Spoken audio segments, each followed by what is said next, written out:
There's a song by Bob Dylan that goes something along the lines of, I wish that for just one time you could stand inside my shoes. Then you'd know what a drag it is to see you. That's how we feel a lot of the times, us godly people. We feel like most of these people out here that are demonically possessed, that are not on the side of God, because you're either on God's team or you're not. A lot of these people are just a drag to deal with. They're dragged to, like, all they're trying to do is stand in your way. All they're trying to do is just take something from you. They just want something from you. They're not even wanting to give value or anything like that. They just want to take it because they have nothing of value to really give anymore. They've given away their innocence. They've given away their purity. They've given away all of their assets to things and people and all of that don't even really matter. They're greedy. They want to take a lot of them, of what's actually worth something. The only thing that they give away is stuff that they just don't need anymore. And so you're going to come across these kinds of people on your walk with Yeshua, Jesus. Because ultimately, what these people are aiming to do is to stop your blessings, and they want to slow you down. And it's getting ridiculous out here. It's really getting ridiculous to the point to where you just don't want to deal with almost anybody nowadays, because everybody's just trying to take something. They don't know how to give value. They don't know how to actually have morality. You know, we're taught a lot of different things about the material world for most of our lives, but what we're never really taught for a lot of people is how to actually be moral and live and abide in the truth with integrity. These people out here, you'll ask them a question and you'll try to justify, like, this is why I'm asking the question, because of X, Y, and Z. And they'll just completely dismiss it. They'll completely disregard it. They have no clue. Like, they think that you're attacking them when all you're doing is just presenting the actions that they've displayed, showing that they're not consistent, demonstrating that they are inconsistent. The only thing that they're consistent at is being inconsistent. And all of a sudden you're the bad guy because you have the nerve to stand your ground and to point out the debauchery, the robbery. Like, these people are willing to commit robbery of your soul just to make themselves feel like they have something more to offer to the world now. They will rob your time, they will rob your resources, and they're not going to do what they're going to say they're going to do. They're not doing what they say. So why should we listen to these people? Why should I believe anything that you guys have to say? I'm not talking to you, the viewer here. You guys know who I'm talking about, these kinds of people. It's like, why should I listen to anything you have to say? Everything you've said up to this point is a lie. Or you've manipulated the truth. You've used the truth to tell lies. It reminds me of Simba in The Lion King, when Simba comes back to Pride Rock and he faces Scar, and Simba's like, no, it was an accident. I didn't kill Mufasa. I didn't kill my father. And Scar manipulates him into believing that it was his fault, up until Simba's, hanging off the edge, and Scar whispers in his ear saying, it was I that killed Mufasa. And then Simba gets this vigor and virility, and poof, he comes back up and he pushes Scar to the ground, and then he says, murderer. And then he tries to Scar tries to justify himself, and he tries to manipulate everybody else. He tries to tell everybody, oh, it was the hyenas. The hyenas made me do it. It was their idea. It was their fault.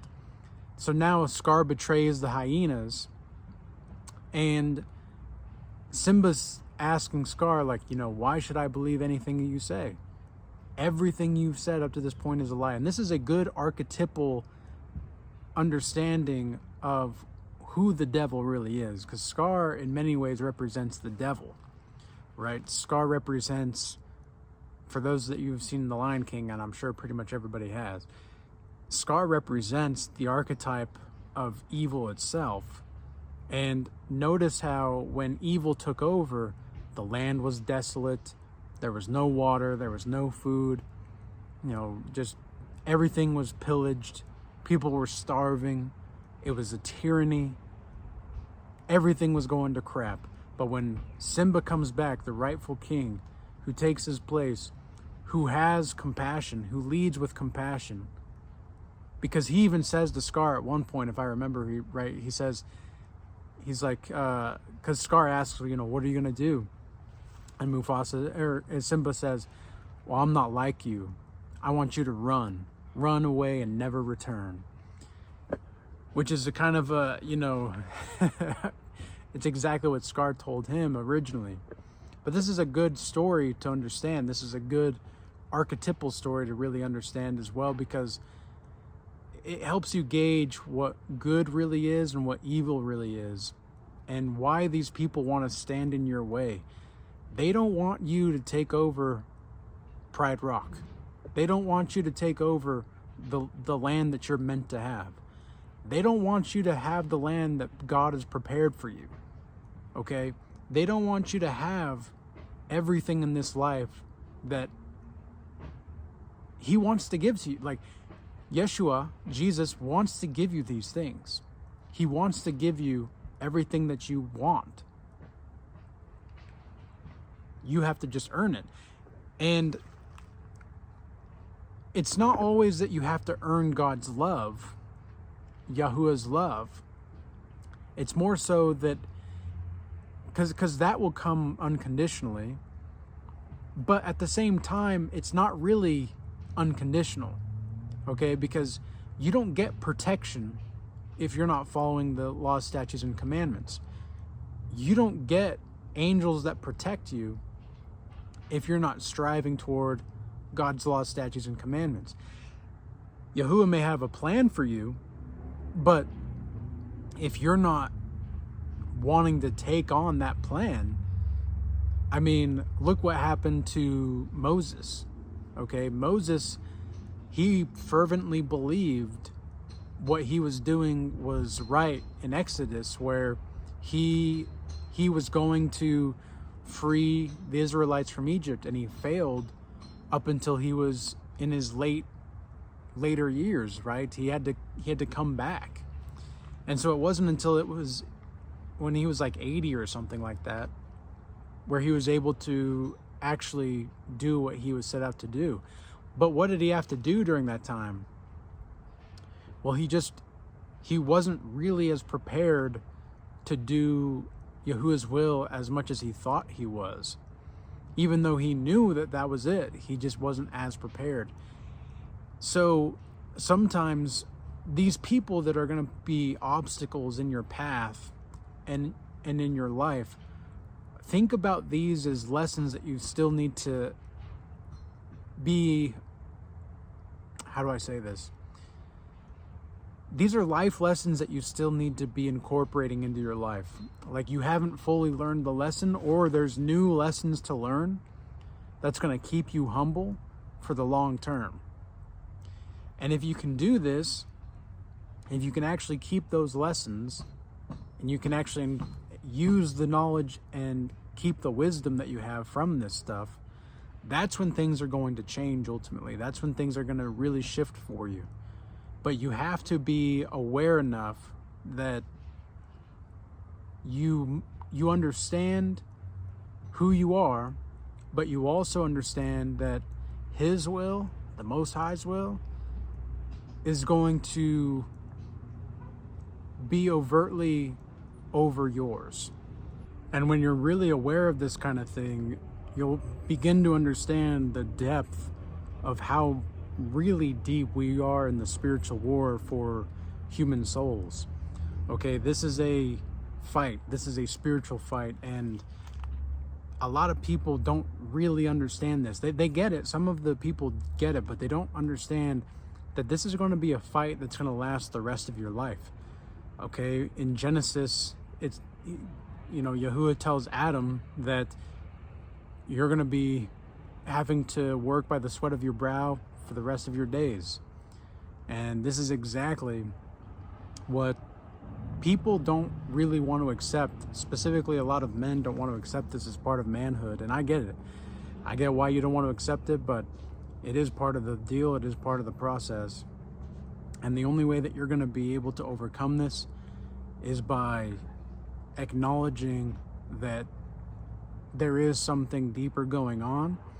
And it doesn't mean that it's scarier, but it does mean that it's a bit more serious than you thought. And that seriousness does not need to outweigh the joy or the prosperity or the peace that you can feel in your life.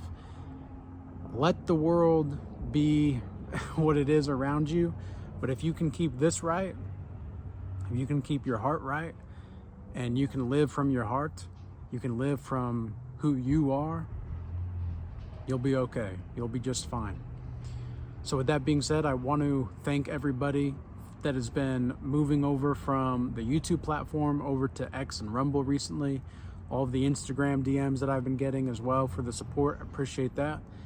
And then everybody that is in the Regal Change Academy in the Discord, I want to give a shout out to, as well as the paid academy. We do have the 7 Deadly Sins classes.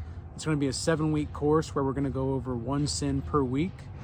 And in each week, we're going to be reading parts of Dante's Inferno, having little tasks correlated with each sin, and learning about how the industries try to stop you from growing and use these sins against you. And if you want to join that, just check out the link in the description box below for Regal Change Academy at Skool, Skool. It's an all-in-one community course and platform. So that'll be where we're going to hold it. And if you have any other questions, feel free to email me also in the description box below.